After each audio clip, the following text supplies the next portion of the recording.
Dito po sa DepEd, this is my second year. Pero sa previous, sa private, 21 years. Ano ang tunog ng letrang L?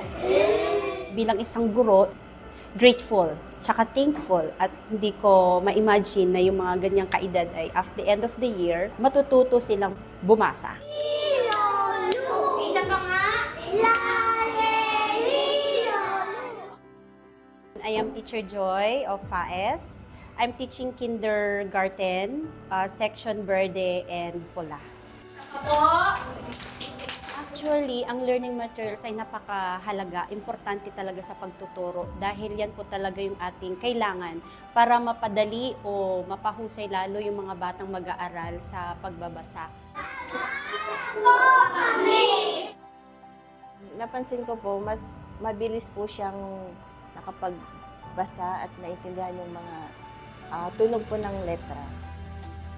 Simula po nung na-introduce sa kanya yung alpabasa song, yung mga tunog po ng bawat letra, mas mabilis po siyang nakapagpantig ng mga salita at mas mabilis po siyang nakapagbasa.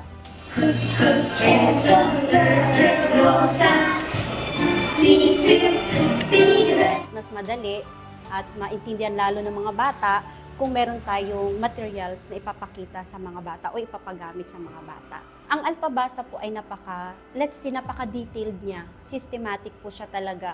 Meron kaming step or procedures na sinusunod bago kami pumunta sa pinaka-komplikadong pagbabasa. Halimbawa, sa basic muna kami. So doon pa lang, yun pong focus namin. Sa kinder, ang focus po namin ay yung sounds ng letra at saka yung recognition, pangalan. And then, yun na, blending. Hanggang mapunta tayo sa isang salita and 2 sentences. At papasalamat po ako sa mga guro kasi po ang tiyaga po nilang magturo po sa mga anak po namin. Talagang binibigyan po nila ng focus ang bawat bata para matutong magbasa.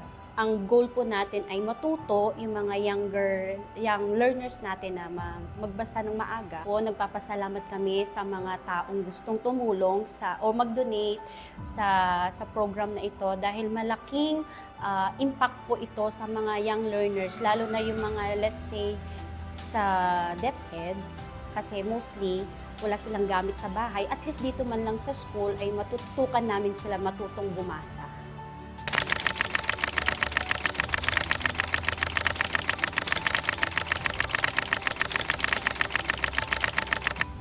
$121 schools, 773 teachers, 27,908 learners as of school year 2024.